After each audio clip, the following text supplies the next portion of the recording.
دستور Wafa by Maryam Aziz, second last episode. اس کی مسلسل حمایت وہاں سب لوگوں کو بے حد بری لگ رہی تھی۔ چلے مان لیا آپ اسے اس گھر کی بیٹی نہیں مانتے تو اس کا دوسرا رشتہ بھی ہے اس گھر سے، اس بارے میں کیا خیال ہے آپ کا؟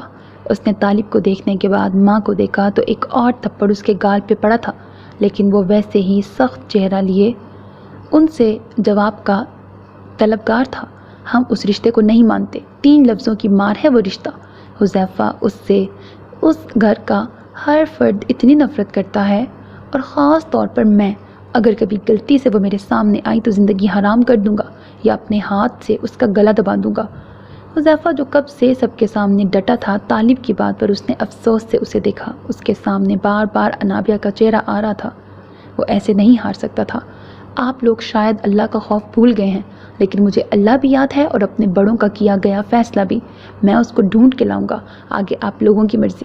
وہ کہہ کر اٹھا، تبھی کلثوم اس کے سامنے کھڑی ہو گئی۔ جس دن وہ اس گھر میں آئی حذیفہ، اس دن سمجھنا تو مر گیا میرے لیے۔ ممی، اتنے شدید رد عمل پر وہ حق تک رہ گیا تھا۔ میں ختم کر دوں گی خود کو، کہنے کے ساتھ انہوں نے متلاشی نظروں سے ڈائننگ ٹیبل پہ دیکھا اور ایک جھٹکے سے آگے بڑھ کر چھری اٹھا لی۔ حذیفہ کے ساتھ طالب اور قاسم بھی تیزی سے ان کی طرف بڑھے۔ چھوڑو مجھے، وہ پورا زور لگا کر خود کو چھڑا رہی تھیں۔ ان کا چہرہ سفید پڑ گیا تھا جبکہ جسم تیش کی زیادتی سے کپ کپا رہا تھا۔ چھوٹی مما کیا کر رہی ہیں، چھوڑیں۔ طالب نے ایک ہاتھ سے انہیں قابو کرنے کے بعد دوسرے ہاتھ سے چھری نکال لی۔ اس سے کہو مجھے ہاتھ نہ لگائے۔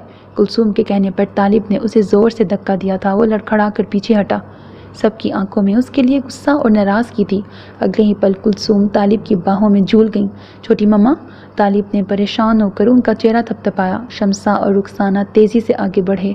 قاسم نے ان کا بازو تھام کر نبض دیکھی جو بہت ہلکی چل رہی تھی۔ گاڑی نکالو، طالب نے چیخ کر قاسم سے کہا اور خود کلثوم کو بازوؤں میں اٹھا کر باہر کی طرف بھاگا، اور اس کے پیچھے سب بھاگے تھے۔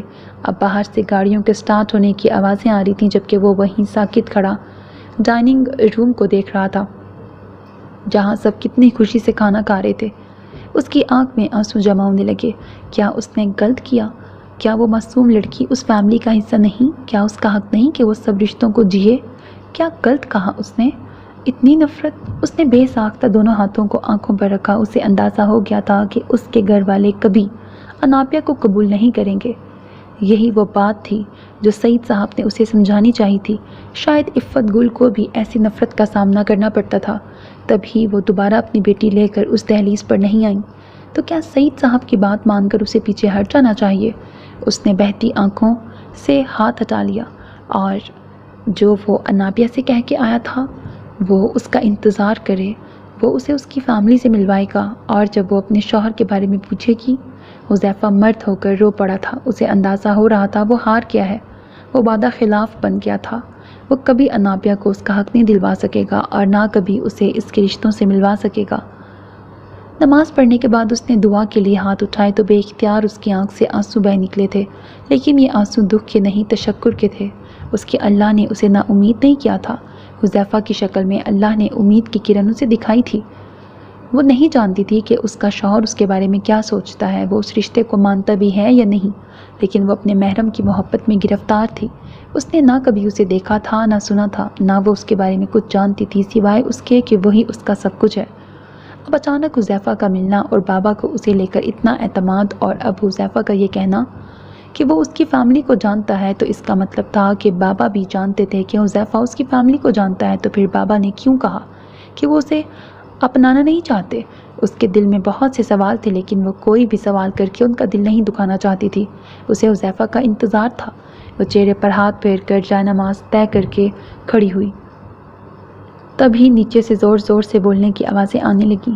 پریشانی کے مارے وہ وہیں سہم کر رک گئی، کیونکہ سب سے نمایاں اور اونچی آواز غفران کی تھی۔ ابھی وہ سمجھنے کی کوشش کر رہی تھی جب سیڑھیوں پر تیز تیز قدموں کی آواز آئی تھی تو اس نے گھبرا کر مڑنا چاہا، لیکن تب تک فوزیہ اور غفران اوپر پہنچ چکے تھے۔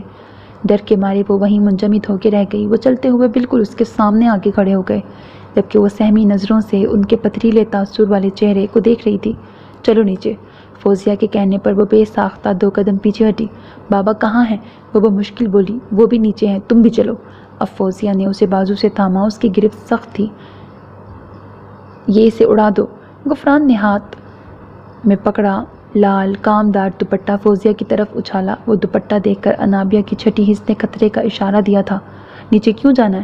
اس نے پوچھنے کے ساتھ ہی اپنا بازو بھی چھڑانے کی کوشش کی تھی۔ نکاح ہے تمہارا غفران کے ساتھ، فوزیہ نے کہنے کے ساتھ نماز کے سٹائل میں لیا دوپٹہ اس کے سر سے اتارا تو وہ تڑپ کر اس کی گرفت سے نکلی۔ اس کا رخ اپنے کمرے کی طرف تھا، لیکن اس سے پہلے غفران نے اسے بازو سے پکڑ کے روک لیا تھا۔ چھوڑے مجھے۔ وہ اب پورا زور لگا کر خود کو چھڑا رہی تھی، لیکن آگے سے بھی گرفت سخت تھی۔ وہ اب اس کو سیڑھیوں کی طرف گھسیٹ رہا تھا۔ اللہ کا واسطہ آنٹی روکے نے۔ اس نے سیڑھیاں اترتے ہوئے نیچے آتی فوزیہ سے التجا کی تھی، لیکن اس کی یہ حالت دیکھ کے انہیں سکون ملا تھا۔ پلیز مجھے چھوڑیں، میں یہ نکاح نہیں کر سکتی، وہ روتے ہوئے بول رہی تھی۔ وہ اب کھینچتا ہوا اسے نیچے صحن میں لے آیا تھا، جہاں کافی لوگ جمع تھے۔ ندا، شائنہ، شکیل صاحب، سعید صاحب، ان کے 2 دوست اور کچھ لوگ تھے جن کو وہ نہیں جانتی تھی۔ بابا، اس نے سعید صاحب کو پکارا جو سر جھکائے بیٹھے تھے۔ ان کو دیکھ کر لگتا تھا کہ وہ کتنے بے بس ہیں۔ ان کے سر سے نکلتا خون اس کا خون منجمد کر گیا تھا۔ اس نے اسے پھینکنے کے انداز میں صوفے پر پھینکا تھا۔ آصف، مولوی صاحب کو لے کے آؤ، اس نے دروازے کے قریب کھڑے آدمی کو کہا۔ اس کے کہتے ہی وہ دروازے سے باہر نکل گیا۔ خدا کے لیے رک جائیں پلیز بابا، روکے نے۔ وہ اب اٹھ کر سعید صاحب کی طرف بڑھنا چاہتی تھی، لیکن غفران نے ایک بار پھر پکڑ کے اسے صوفے پر دھکا دیا۔ اب کوئی مجھے نہیں روک سکتا۔ تم نے اور تمہارے باپ نے جتنے ڈرامے کرنے تھے کر لیے، اور جتنا مجھے لحاظ کرنا تھا کر لیا، اب اور نہیں۔ چپ چاپ مولوی کے سامنے ہاں کر دو، ورنہ اب تک میں شرافت کی زبان بول رہا تھا۔ مجھے مجبور نہ کرو کہ تمہاری عزت کی دھجیاں اڑا دوں۔ اس کی اتنی سنگین دھمکی پر وہ بری طرح ڈر گئی تھی۔ اس نے سہمی ہوئی نظروں سے سعید صاحب کی طرف دیکھا جو بے بسی سے اسے دیکھ رہے تھے، کیونکہ ان کے پیچھے کھڑے آدمی کے ہاتھ میں گن تھی۔ وہ لڑکا ایک داڑھی والے آدمی کو لے کر اندر آیا تھا۔ ان کے آتے ہی وہ اس کے ساتھ بیٹھا تو وہ جھٹکے سے کھڑی ہوئی۔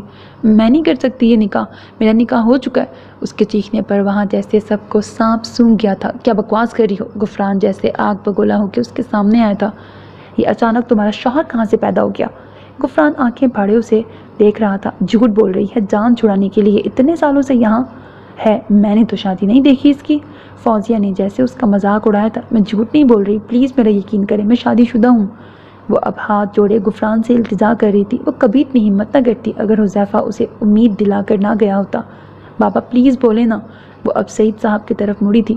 یہ سچ کہہ رہی ہے، اس کا نکاح بچپن میں ہو گیا تھا۔ سعید صاحب اب بول پڑے تھے۔ ایک بار سب پھر حیران ہوئے تھے۔ غفران، مجھے لگتا ہے وہ لڑکا جو آتا ہے وہی اس کا شوہر ہے۔ فوزیہ نے کچھ سوچ کر حذیفہ کا حوالہ دیا۔ غفران کو لگا اس کا ضبط ختم ہو گیا ہے۔ گھٹیا عورت، اس معصوم چہرے کے پیچھے کتنا مکروہ چہرہ چھپا رکھا ہے۔